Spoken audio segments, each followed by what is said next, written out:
Susie Meister here, episode 564. How are Sarah you, Sarah? Rice over here. How is Sarah Rice? I am so good. Are you? Yeah, I'm just chill, man. You know what the best is? You know how they say no news is good news? Yeah, That is accurate I agree. for me right now. Yes, And just peace. as I said that out loud, I got this little, could be the coffee, got this little like wave of anxiety of like, oh, something bad's going to happen. No. Nothing. Everything's fucking fine. Yeah, We're nothing chill. bad. Yeah, and I'm telling you, ever since I had some practice in when I went backpacking and did some fire making skills, my fear of fire has gone away. Yeah. And I think that has helped in ways that I didn't know were, like, I don't leave the house and think, something going to burn down? I'm like, no, because that shit's really hard to do. Did I ever tell you about the time my brother's house burnt down? No, but now you can tell me. It's actually better that you didn't before, because before I would have been triggered by that, and I would have been very terrified. So now we're fine with it because I have an understanding of pyrotechnics? Whatever you call starting fires. Yes, his house did burn to the ground. What? How? It was just electrical wiring I stuff. hate when that's the answer. But they didn't have renter's insurance, so they lost everything. That was bad. That's Dahlia. That was her when she was a kid. Gosh. Yeah. That's really hard. Yeah, man. But you don't often hear that where, you know, it really does happen sometimes. It's very rare. You know, I think that growing up in California, I did hear that a lot, though. Oh, from what? Just like Oh, the fires. fires. Yeah, right. Yeah. Right. And like just a lot of like we have friends who lived in Topanga Canyon, and a lot of times things would, you know, like just the evacuations and the times that they had to rebuild stuff after there was fires, and oh God, don't live there. I'm glad you don't have that phobia anymore, though. Yeah, like it really, that's gone. So that helps a lot, and just like mood regulation. What? And I've been just like, you know, not freaking out about that. Helps regulate my mood. Yeah. Been spending a lot of time taking care of my plants. Oh, excellent news. This Monstera leaf that it's so big and huge. The ones that I think I told you, I asked the neighbors who were moving out if I could have the clipping of it. You did not tell me that. Oh, this happened months ago. Like I had watched this plant slowly start to die outdoors, and it clearly had not been taken care of, and the people were moving, and somebody was taking out all of the plants, and I stopped him. I said, "Hey, is anybody going to take this? Like, do you mind if I just like take a piece of it?" And I took one of the leaves that could grow roots, but for about 2 or 3 months, I kept getting root rot on all the new roots that grew. Mm-hmm. And I just felt like it was cursed. And I was just like, this is not, it's so huge. This thing is the size of like an elephant ear. It's humongous. I could hide under it and you wouldn't see me. And then finally, I just changed up a little bit of what I was doing and put it in those like clay little balls. I don't know what they're called, but you know those kind of things? Mm-hmm. That you put, and just put that in a dark or near like a opaque container and let it go for just like some months. And I went back to check on it. Amazing, beautiful, healthy roots. And she's ready to be planted in dirt. And it feels like Christmas. And I almost cried when I was like, oh, she's alive! That's great. So I'm in a very good mood because of that. Because my Wow. plants are thriving. I'm thriving. I'm just How are watching you? a load of deer run across my driveway. Stop fun. it. It's true. That's gorgeous. We're like Snow White, the both of us. I You know. got the plants. That's what I was just thinking. I'm like, stop it. Look at us talk about nature, and then nature's like, let me give you a little parade. Okay, so. Well, how are you? You didn't answer that question. You didn't ask. Besides watching deer. No, I did. But you were You talking. did? We were talking about deer. I didn't. Oh my gosh, I'm good. All is well. Yeah. I am trying to embrace the seasonal changes that we were talking about last time. Is there some resistance to it? Well, I love fall, just like every basic bitch, but it's like a harbinger of like what's coming. What's coming? And what's coming is, Arctic blast and a lot of grayness. Cute boots. Yeah, that's the thing. I'm trying to appreciate each season for what it can offer. You know what I haven't seen come out yet? Make its appearance. What? They make its... Your turtlenecks. They have made some appearances. I have not yet witnessed the turtlenecks. Yeah. So it's turtleneck season. It almost. Are you excited about that? Yeah, everyone says sweater weather, and then I just think turtleneck time. Yeah, it's turtleneck time. Oh my God, that's funny. Like, is there some people that don't like turtlenecks though? Yeah, me. And what is the reason? It's too constricting? Yeah, like if it's the tight fold over one. Yeah. I can have a mock one that's shorter because it doesn't feel like it's high. Well, but what if you lived in a really cold climate still? I would go scarf over. I don't know. We would have to try. And also, like this is one of those things where I'm judging. Where I'm judging it based off of. I'm pulling out the old file that I have for this that I think is based on my experience when I was younger. You know, when you're like, no, I hate onions, and then you try and you're like, wait a second, I think I like onions. Yeah. And so this is an old file or old tape or whatever expression you want to use that I'm using for sure.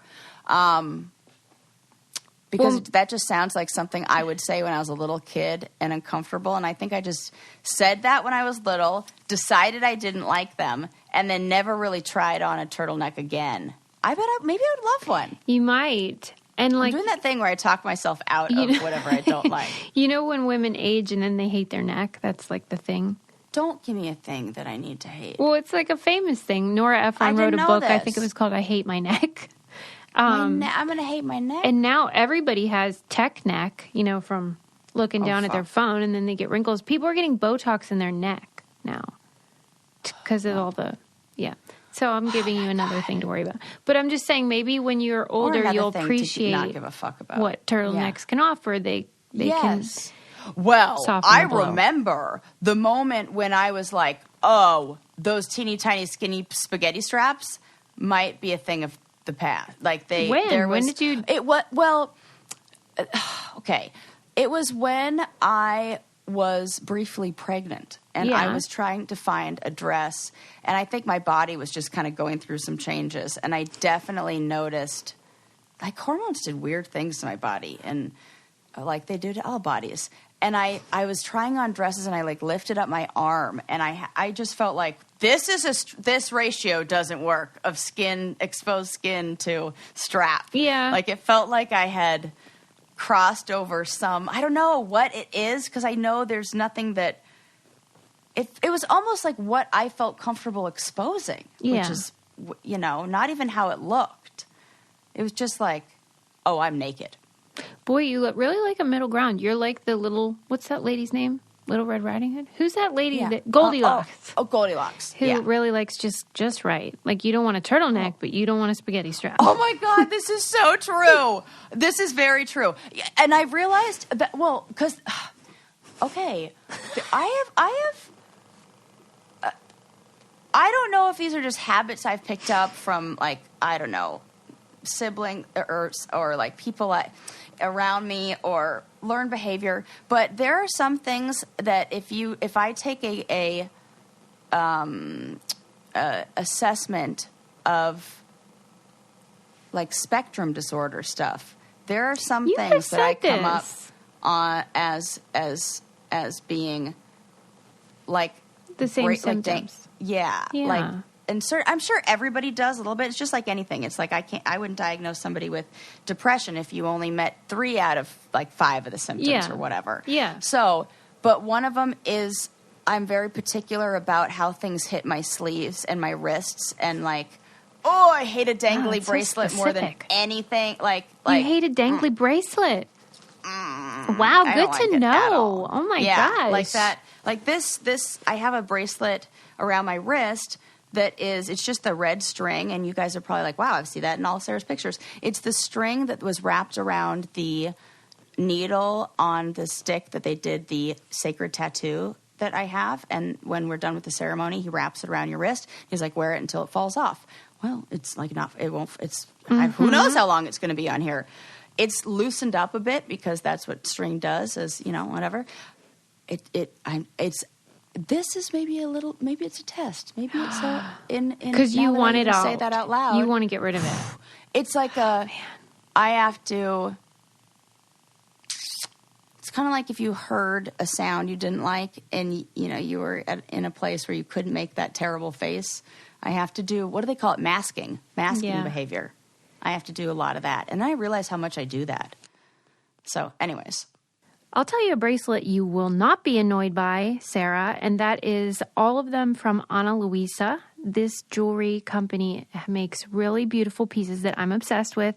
I've been doing my Christmas shopping already, and I already got some little studs for a little girl that we know who has her ears pierced. I just love how the pieces are so classic and go with everything, and they look so elegant. But also they have really fair prices. They have jewelry starting at $39. They have a URL just for our show, which is shop.analuisa.com/braincandy.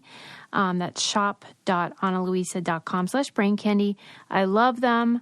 Again, their pieces start at $39, and they're currently running the biggest sale of the year. You can get 20% off if you go to shop.analuisa.com/braincandy, and I'll put that up on our website too in case you forget it. And I'll put some of the pictures of what I got on our Instagram because they're gorgeous. Shop.analuisa.com/braincandy. You know how you could buy those? I don't even know if they have them anymore, but back in the day you could buy one and it was like the beads on it were colored according to what you were wishing for. And then it was like a hem. I remember these. Oh my God, that was, yes! Those were fun. I loved those. They were like friendship bracelets. But they were like, pick what you wish for. And they had little beads, and then they would fall off. Yeah. Oh, I totally remember. And then sometimes they would just get loose and be like hanging off a little bit because it would just be like braided into it. I had a black one, and it symbolized fame. This was when I was 18 because I really wanted to be famous, and it fell off as I was filling out the application to go on the show. Yeah. No. Yeah. I think I still have it. No! Yeah, I love this. See, it's meant to everybody's. Be. I was having this conversation the other day. Everybody's a little witchy. Everybody's a little witchy. It's fantastic. P.S. Witch talk and witchy stuff was trending on Twitter and on TikTok. So I think everybody's just accepted this as being a fine thing now. Yeah, it's. Do you think it's some sort of like feminist expression now? Is that what that is? Okay. Yeah. Everybody's a little witchy. Okay. So, did you see today? Well, if that isn't a sticker that makes itself. I know. That's why I wrote it down. Did you see today the news story about that hiker that was lost for 24 hours? I thought this was an Onion story. I didn't even think this was. I haven't even clicked on anything more than just like enough to read the headline. I mean, that's it, really. Because I'm like, oh, for fuck's sake. I can't even entertain the idea of the okay, tell the story. Well, just that a hiker was lost for 24 hours. Like, he had gone off the path and couldn't find his way back, and this went on overnight. And the authorities did a search and rescue and were calling his phone, and he didn't answer because it was an unknown number. And I feel like this is the most relatable thing in the world. Right? But you don't. It's almost like out of instinct that you would just... what I really want to know... What the fuck provider has he got where he's getting that good a service out in the middle of the woods? I don't even think he was that far away from civilization. Okay, that is what happens. He just didn't come home. But, I mean, he probably thought it was someone wanting to sell him like a car warranty or whatever the hell those solicitors... Or maybe it's like one of those automated things and you didn't think it was going to be a real person on the other end. Yeah. You know, because I did that the other day, and now they trick you. Hi there, it's Julie. Did I catch you at a good time? Do you actually answer these, or do you just No, you know what I like to do? When they say that, sometimes I answer, because the thing is, my mom lives in an internet, she's international, so it comes up weird all the time. Yeah. And then I have a second number for my therapy stuff. And every now and then phones do weird shit and it like sends it through a different number and comes up as something funky. So I just answer because I never know who it's going to be.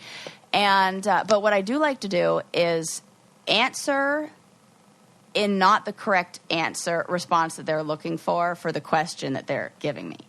Because then I know if it's a real person or a fake person. Okay. So if she's like, "Hi, it's Julie." It's always fucking Julie. I don't know why. Listen, next time you hear it, listen, and her name's going to be Julie. It must have been like the most non-confrontational, like doesn't make anybody think negatively or positively. Just like a Julie. Like, neutral. She's just neutral. Like Julie's fine. You can trust Julie. She's going to get them right.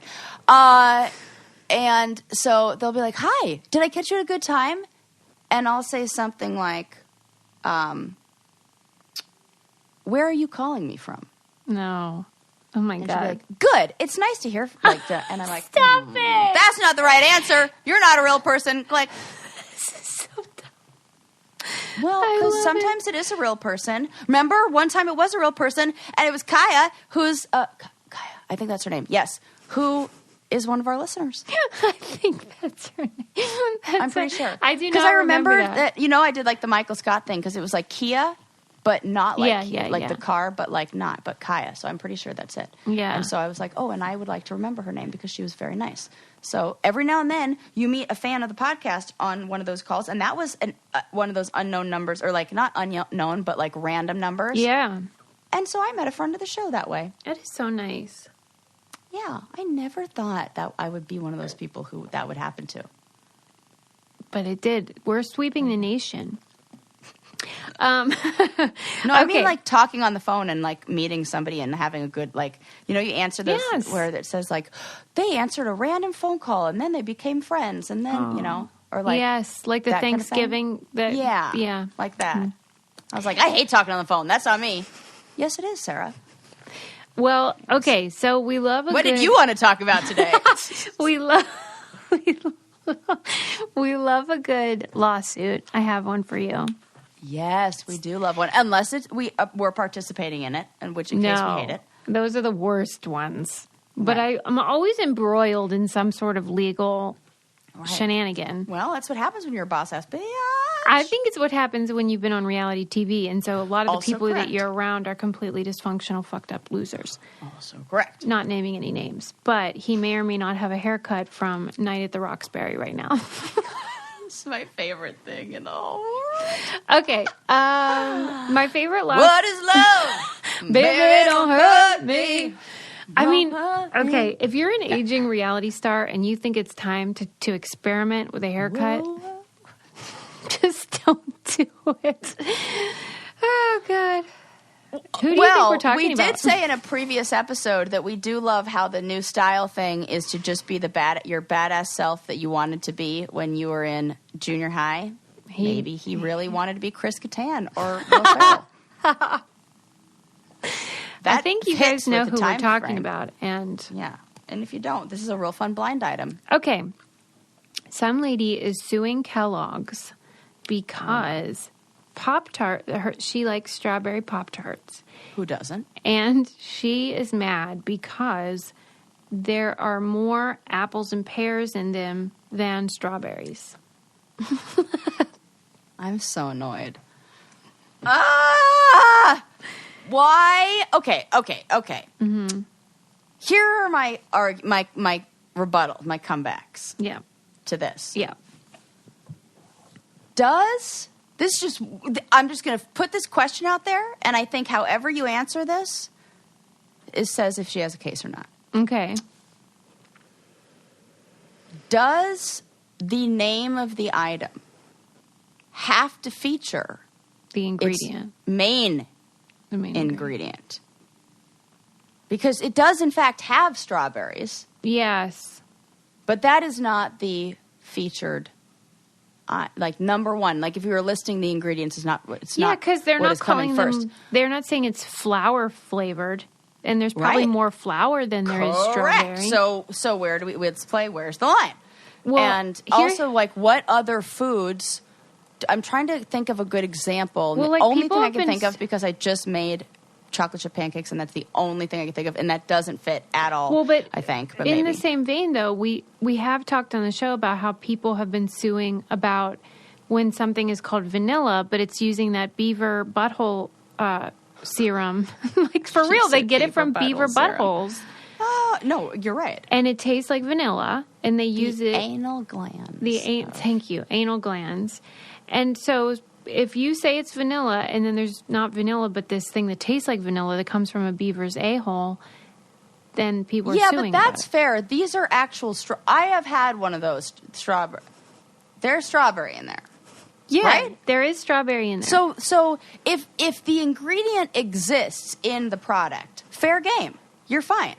Like, I know, okay. For example, I feel like a good, what's coming to mind maybe now, so like something that's in the name or the name of the product, but it's not the key ingredient, like cinnamon, anything, because cinnamon is just really a seasoning. Right, if you were to do it by weight, or you were to do it by like how much of that is in anything, it's the dusting on the outside.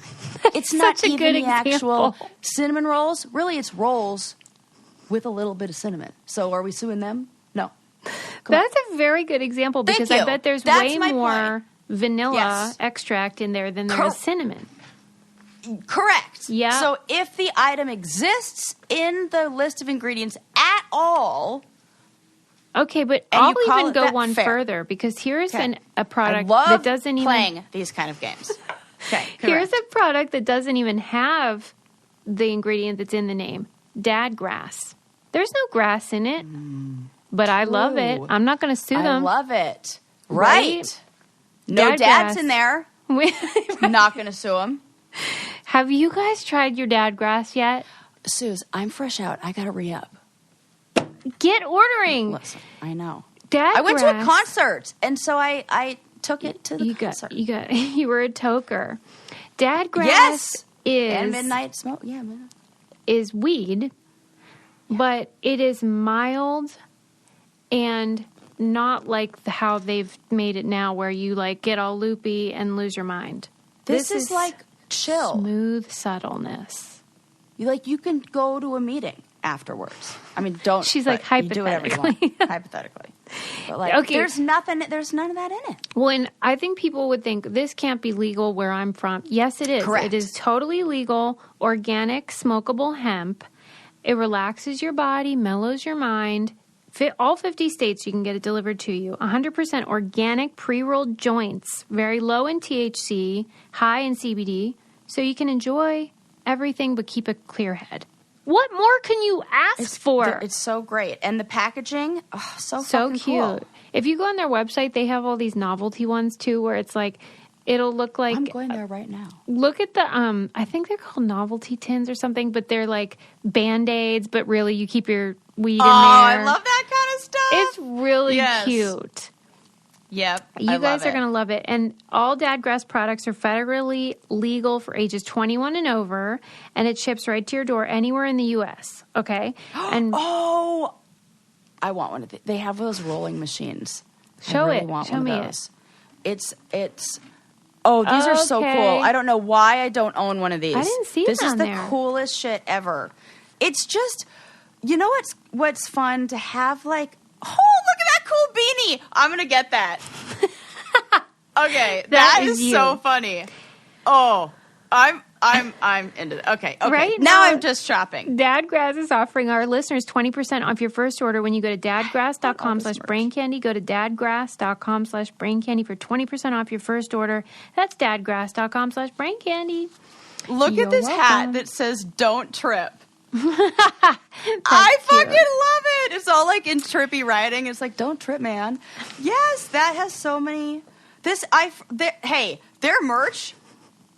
I can't believe I didn't check this out. I know. Okay, now I'm just like Christmas shopping for myself. Let me get back to the Pop-Tarts. So let's get back to the podcast, which you might want after you have a joint. Okay. Yeah.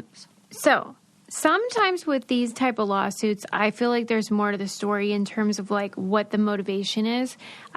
I'll give you an example. In Ohio, their state motto is, I think it used to be at least, in God all things are possible, which is a Bible verse.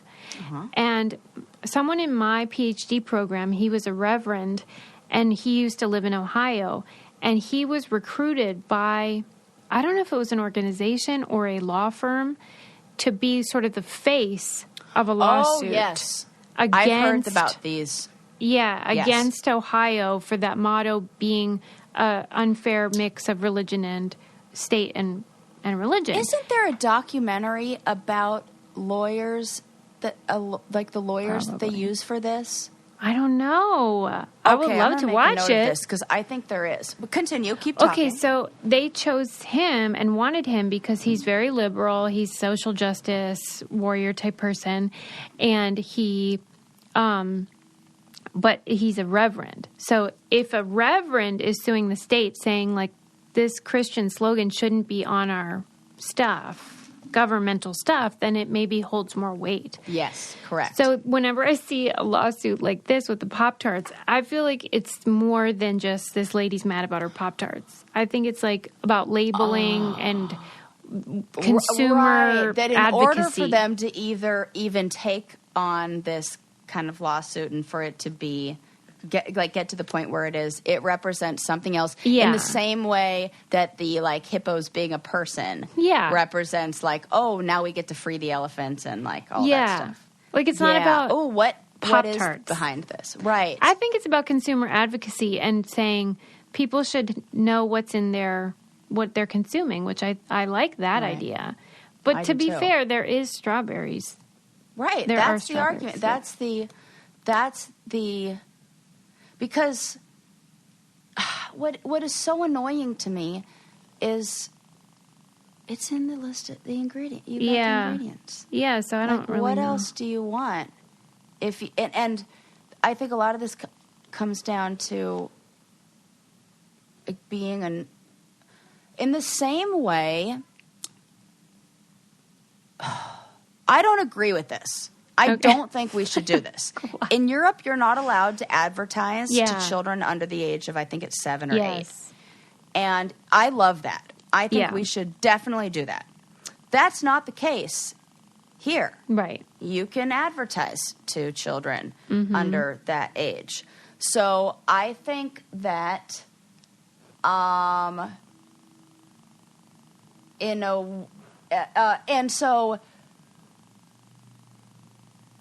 we'd say to people, well, you have to be a savvy consumer, or you have to like make sure that you're educating your kids on how to, I don't know, whatever we say. Yeah, like how if we have that argument for media and for, I'm not saying it's the right one. I disagree. But if that holds up there and you're kind of on your own to,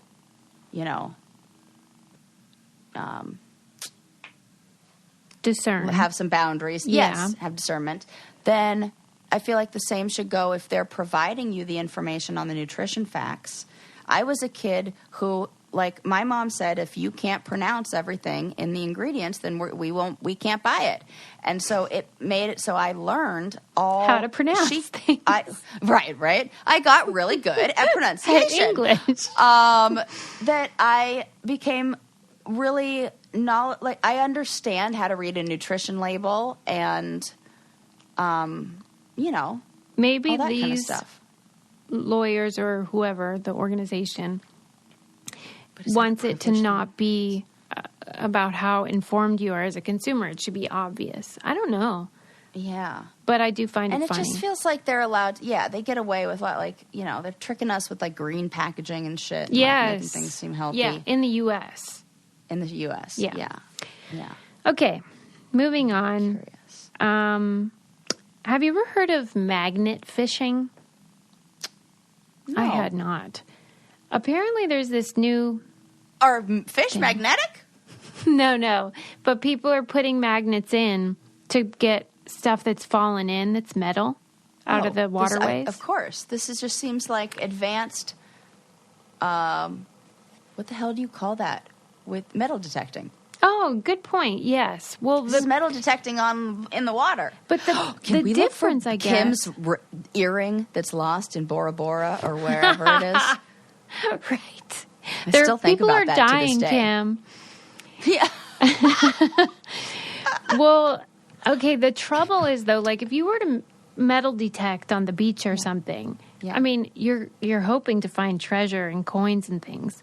Yeah. But in this case, they're like, you know, mostly what they pull out is, like, shopping carts and, which, you know, okay, that's good that you're getting them out of the waterways, but then they just leave them on the beach. Oh, you know I what don't I mean? like that. No. I feel like we're missing a step. Like there are people who I feel like there's someone to collect those things who can benefit from that. Yeah, they could, but it's like this. It's not all one person, right? There's no infrastructure around this. There's no like the same. The person that loves magnet fishing is not the same person who likes to like make $3 off of scrap metal or whatever. Yeah, but like, let's get those guys in touch. We need a meetup app. I guess so. It says, well, magnet fishing is growing in the U.S. and it's for now legal in most places, but like in Europe where there's tons of enthusiasts, they're looking for like, you know, treasures from the war, like old timey stuff, like old like swords from 1,000,000 years ago. We talked about a story about a little girl who pulled up like a sword from the freaking Excalibur times or some shit. Yeah, so they're probably looking for that, and then they get a shopping cart and they're like, fuck this, and then they just toss it aside. You know what I mean? And they're even like that this isn't what I'm after, that kind of rummagey, like this is the trash. It goes back in the trash pile and makes more of a problem. Mm-hmm. And you know what? I'm going to say I definitely don't like this.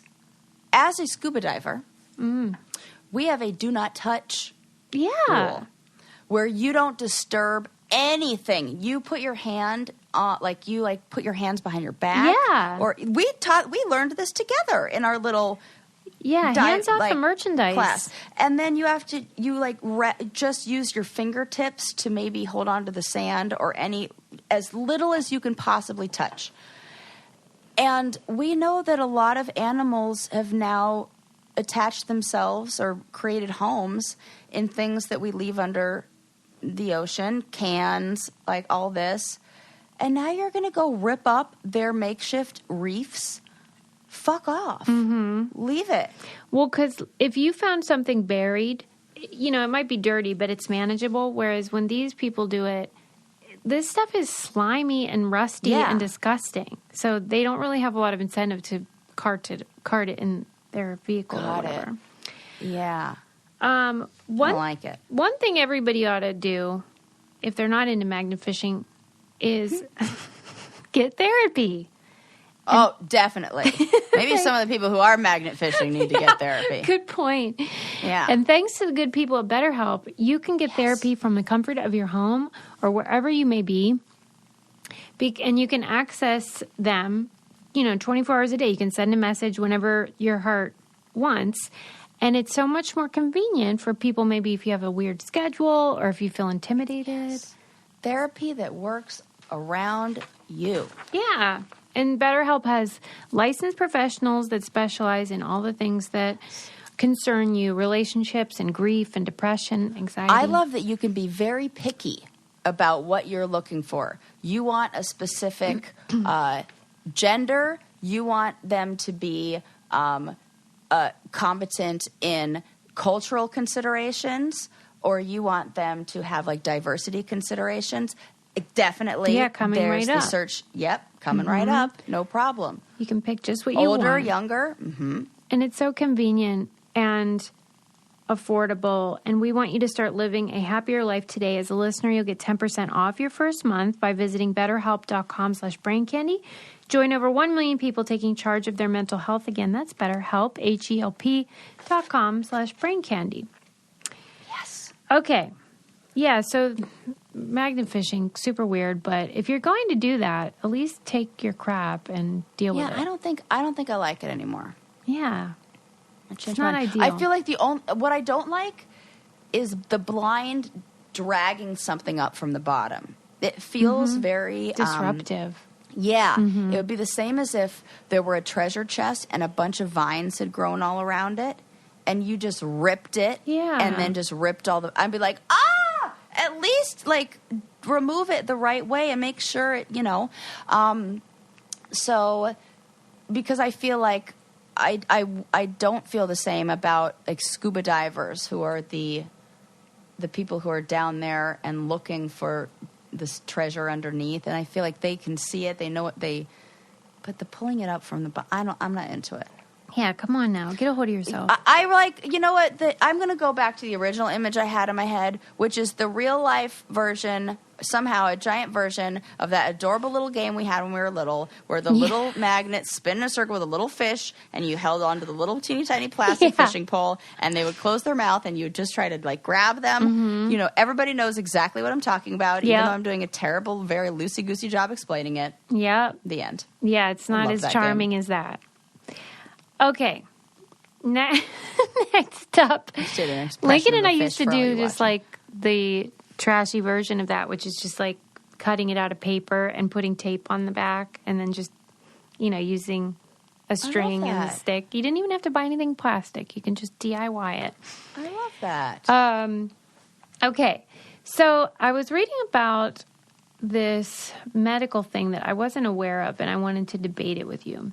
Oh, I love a debate. Apparently, there is if you are a person who needs a liver transplant, that is because of alcohol.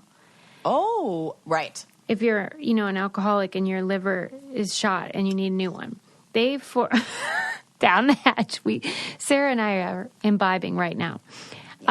They require a 6-month waiting period in which you are required to be sober. Yeah. To demonstrate your commitment to taking better care of yourself, and that this liver isn't going to, like, go to waste or whatever. Right. Okay. So at first blush, this kind of seems intuitive and makes good sense. That if you're going to go to all the trouble and cost of a organ transplant, you ought to demonstrate your commitment. Right. But then the article pointed out that we do not require this of, like, other diseases, like, and it feels like a morality, like they're injecting morality into healthcare. And so they said, like, for example, diabetics, like, let's say it was because of your lifestyle that you're diabetic, whatever you might need. But do they have to, are there any requirements as far as maintaining a certain, like, getting a weight within control? Like, if doctors notice that you are, I don't know, maybe gaining weight at a rate that was rapid, that they would say, we've got to have you stable in maintenance of I do know that your with weight for a while. Gastric bypass, you do have to lose a certain percentage of your body fat beforehand. Yeah. So that would be true for that. But like and they I wonder said about lungs and smoking. This is going to sound dumb, but is a lung transplant? As soon as I said it, I thought I don't know. You know what? I don't fucking know either. We're gonna have to Google that. Well, but it said like sexually transmitted diseases. You don't have to sign anything saying like I'm not going to have unprotected sex anymore in order to be treated. What anybody's getting not for a transplant, but just for like treatment, medical care. Treatment. But because they were saying that half of the people that need these liver transplants die waiting for that window to. Right. And that does seem cruel to me. Right.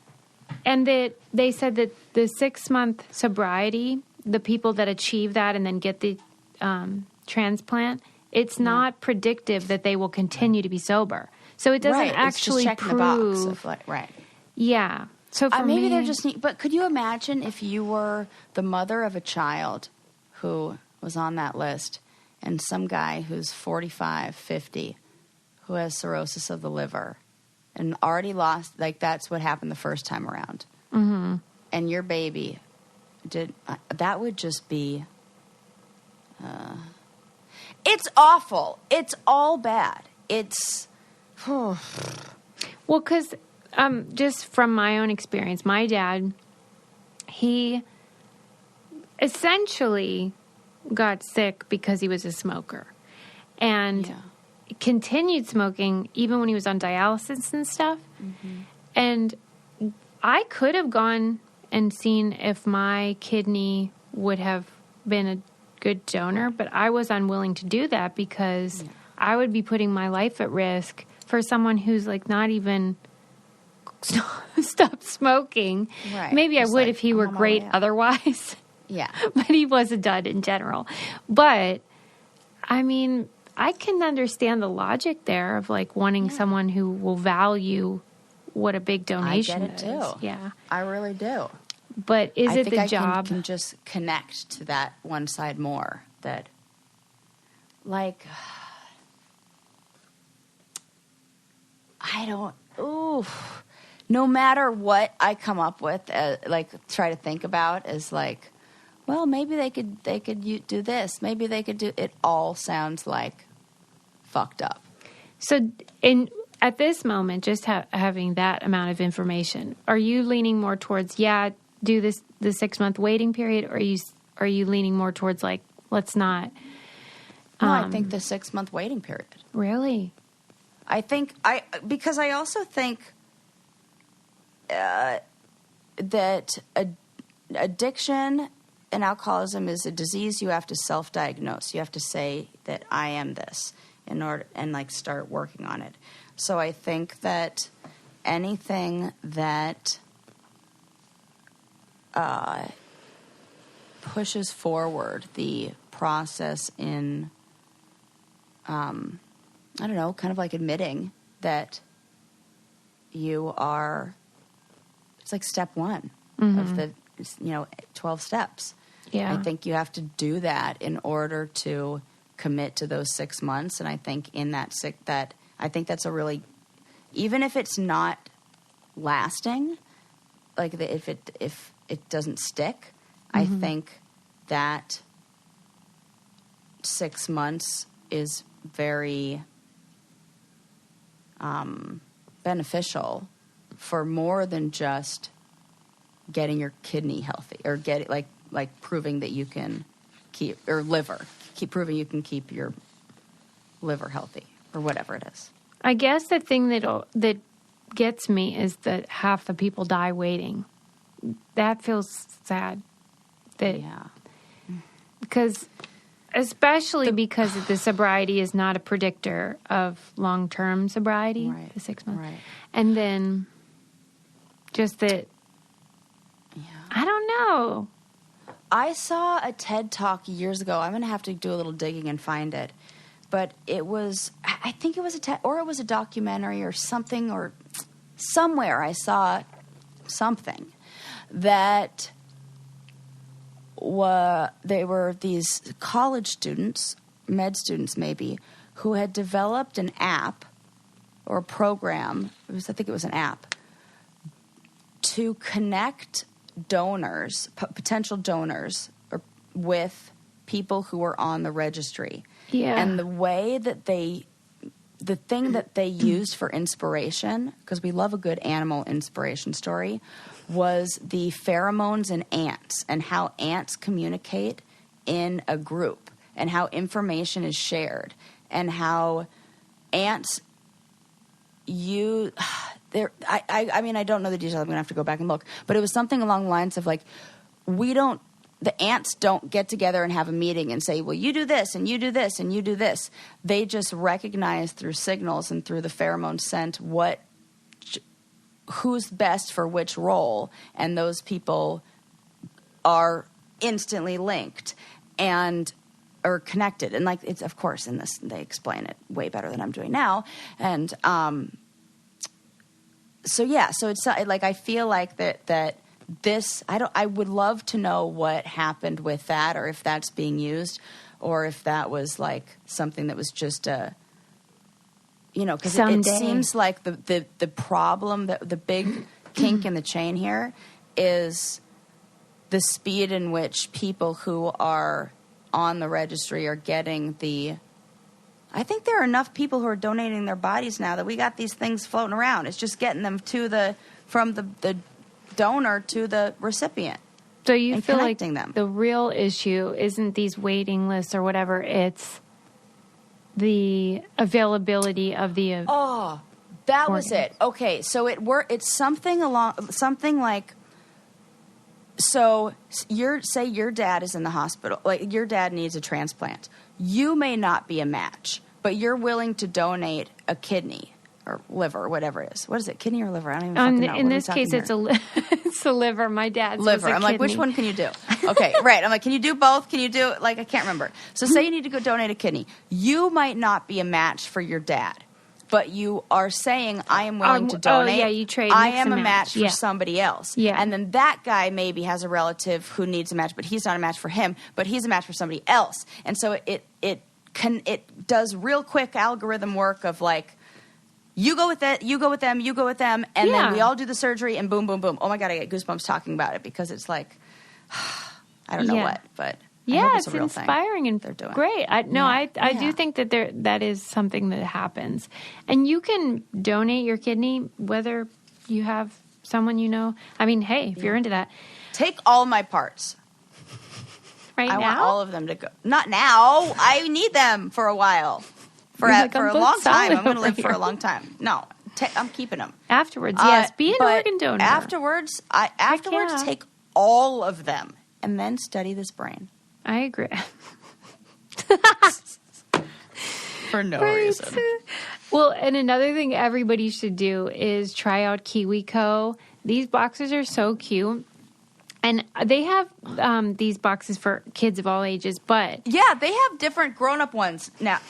I like crafty ones, just so you know. Sarah's like, and there's nothing weird about it. No, not at all. And you can get this for yourself, and then you can just do fun things once a month. And that's fine, and nobody will judge you. Well, but I want to encourage people, if you're thinking about gifts for the holidays... Because, the supply chain shenanigans, it's getting complicated. Yeah. But they have a panda crate that is so cute for little bubbles. And it is so fun to get because it's a subscription box and it's filled with playful, open-ended activities for your baby. And it's so hard to buy. Cute. It's so cute. Whenever Lincoln had his first Christmas, we got him bath toys. Because you want something that, but they won't remember, so it's silly. So you're like, what can I get that, cute. I'll love to play with? And the Panda Crate is such a great option.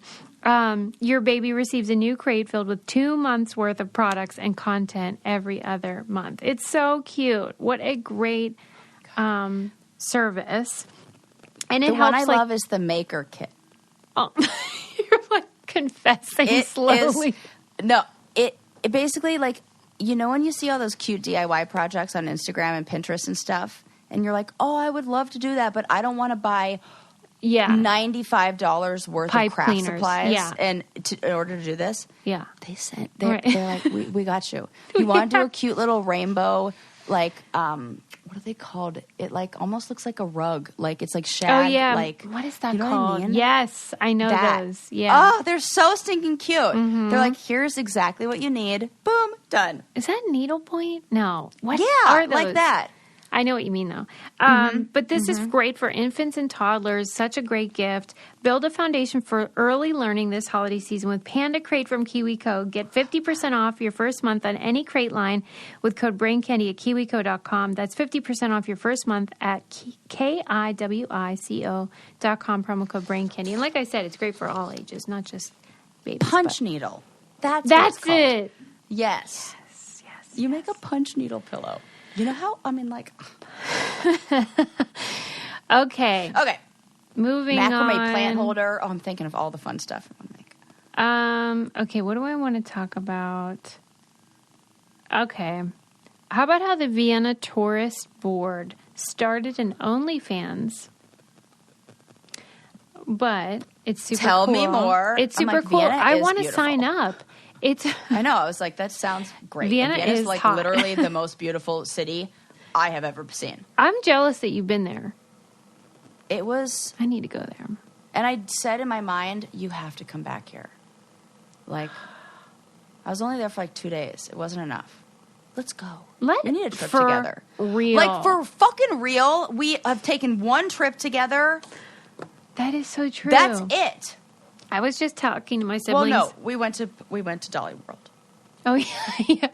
We went to Dollywood and we went to Brazil. Dollywood. I always say Dolly World. Equally as magical, both of them. To me, it's the world. Did I tell you how my house cleaners, the people that come every so often to tidy up our fucking mess, they're from Brazil. And did you get to practice to us to all? Yes. No, Sarah, I do not even act like I know what they're saying. You are the worst. Why are you like this? I need to talk to my therapist about it because it is ridiculous. You speak Portuguese. Adam will be like, well, just tell them. I'm like, no, I can't. Susie, this is, you should have seen her. Nothing. I was like, I don't understand. You know how, I mean, I'm sure there are things I do where you're like, I don't get how you can be on television, do this, and then act, and then think this. You are it's my so kryptonite. Outgoing and have no problem talking to anybody. In English. You changed the language, and all of a sudden, Susie, you've never seen somebody look more terrified to do anything. It's like I asked her to like lick the bottom of that person's shoe. Yeah. She's like, no, I would never. Yeah. Like, or like, get naked and run across the parking lot or something. I'm like, Suze, Yeah, I it's asked really you to weird. ask them for a glass of water. Can we have the check? And then she refused, so I had to learn how, not learn, Sarah I already probably know. knows more Portuguese now than I do. I did my famous international signal for check, please. We want the check. The check, please, of like a scribble in the air. Because Susie would get so nervous anytime the check came. She would just look at me and be like, do the thing. Yeah. Hang on. Okay, well, anyway, the Vienna Tourist Board started an OnlyFans because they had fucking had it with art being censored on social media. And so they post fine art. Nude art. Hell yeah, I want to join their OnlyFans. Me too. I'm like, this might be my first OnlyFans. And actually, that's kind of a really fun brag. Which oh yeah, part? I joined OnlyFans. That like I'm subscribing to somebody's OnlyFans. Oh really? What kind? No, the Vienna Tourist Board. Yes, that's fucking funny. Apparently, can you buy gift a subscription to that? That would also be a hilarious gift to give somebody. That is brilliant. I'm writing that down. Write that down. That's a really funny gift. Yeah, and it would be really cool, and I'm sure you'd learn a lot.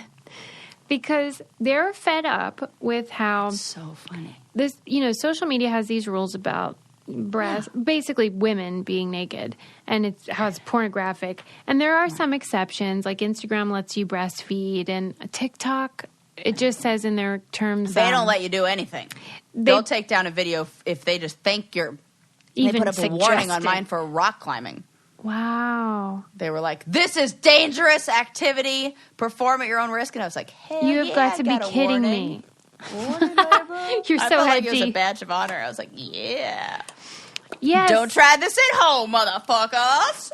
And so a lot of times, whoever is flagging it is really... It's just...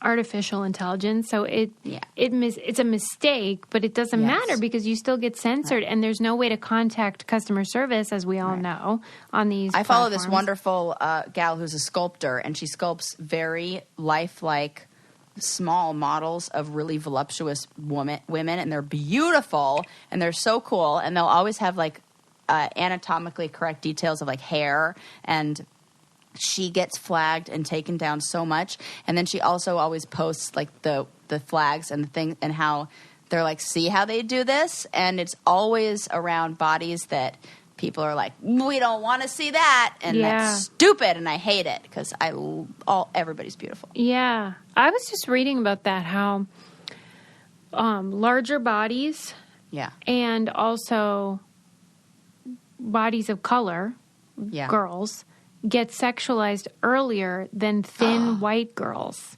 because we just decide if you have any kind of shape, then that means sex, even if they're really young. And that is... Well, we did this to Jessica Simpson. Well, that's a good point. But it is far more common to happen with black for sure. bodies. Absolutely. She was like just the example. Like, well, and how terrible is that my mind, oh my God, I see what just happened there. That we are talking about how it happens to women of color. Disproportionately. I mean, it happens to any. And the example that my mind comes up with, because that is the example the media has used. Yeah. Even though we know that it happens disproportionately. Yeah. To people of color. Yeah. My brain defaulted to the example that is pervasive in the media. Yeah.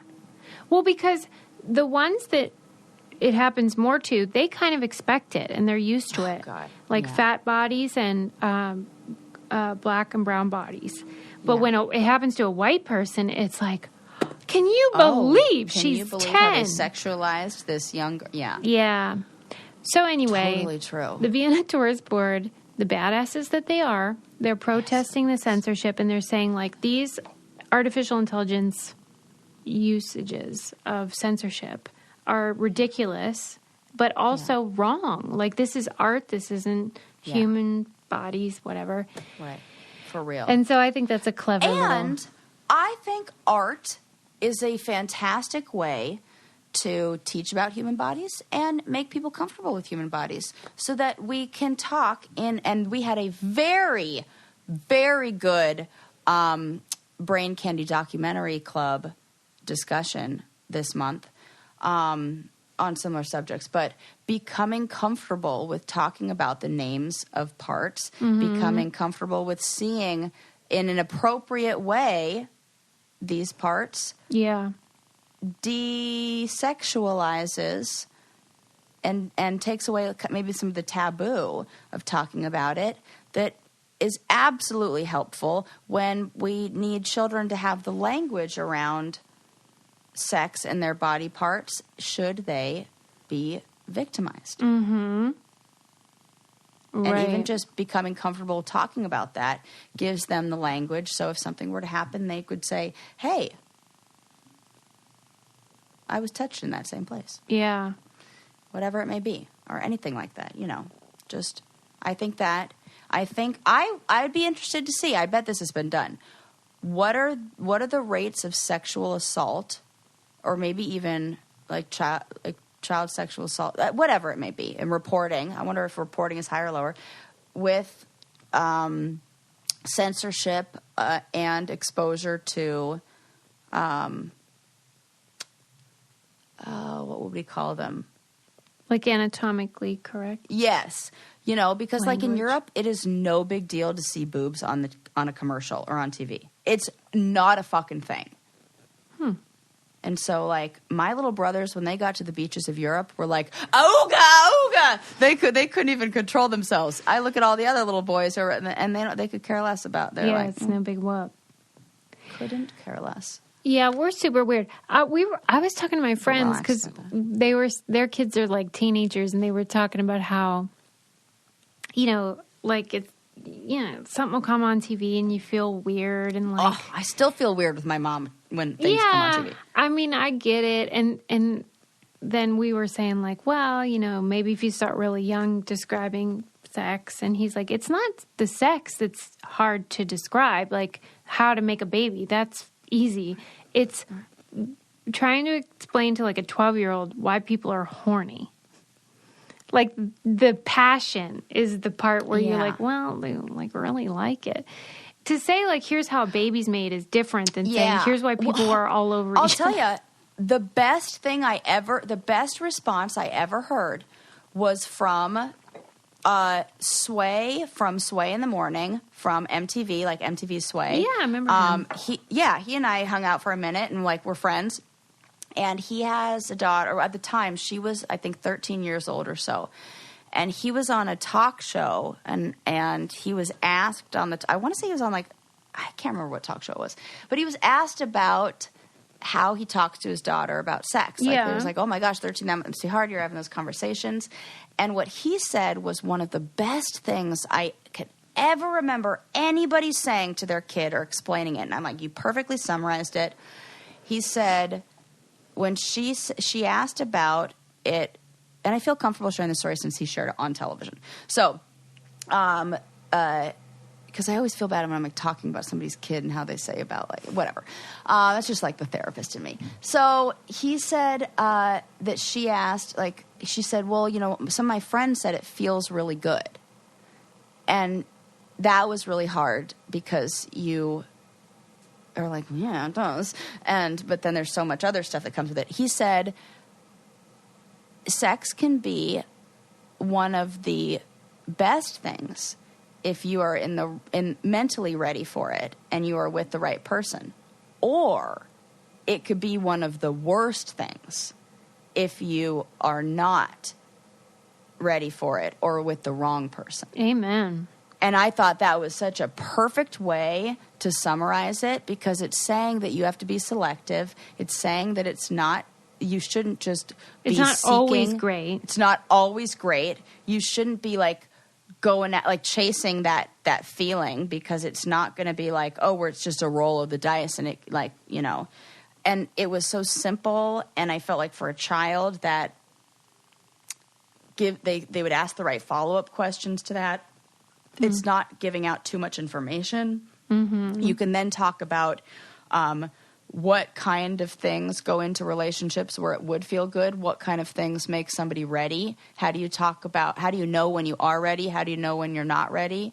And I feel like from that answer, I just remember hearing that and being like, I'm going to fucking put that one in my back pocket. Yeah. That is the best thing I ever heard for how to answer that. Yeah, you kind of do have to be ready for it.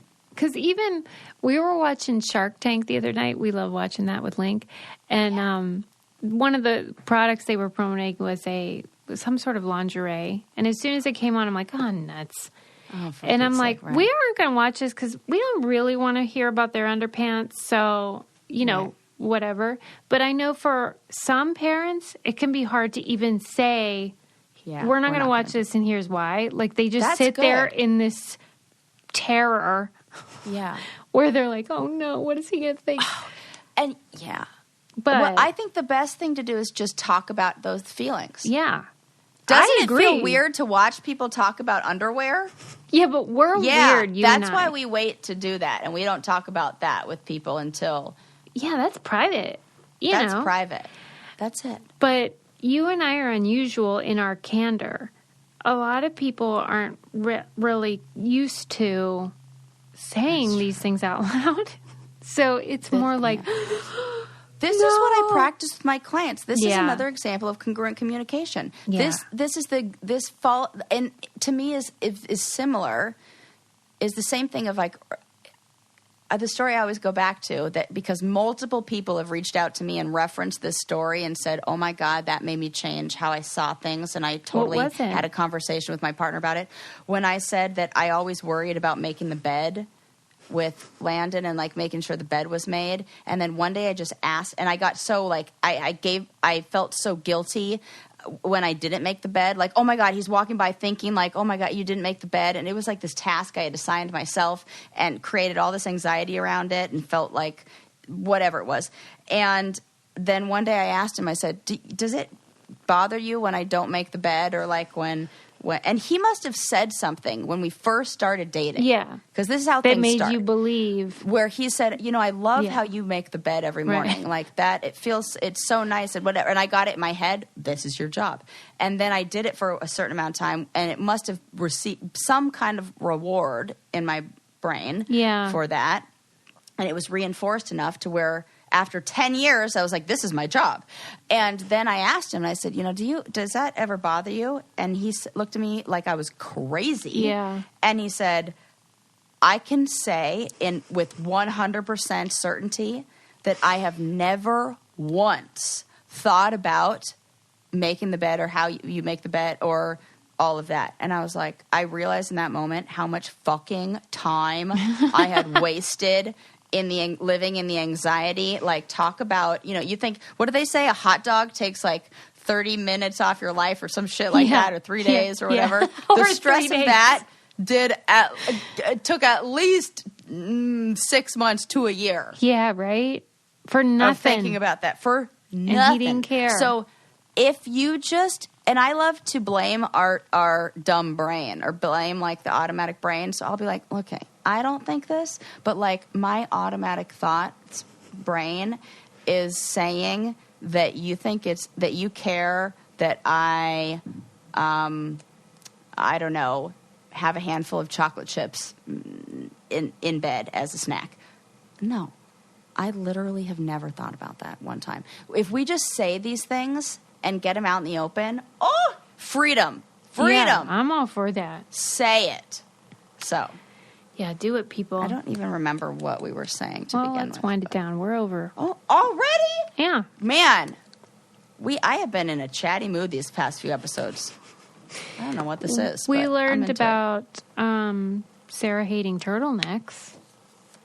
Or Susie's love of turtlenecks. But maybe I'm open to turtlenecks. I think it's time you revisited them. I think so, too. Yeah, let's try it out. Try. The woman is mad about Pop-Tarts. But I'm fine with it.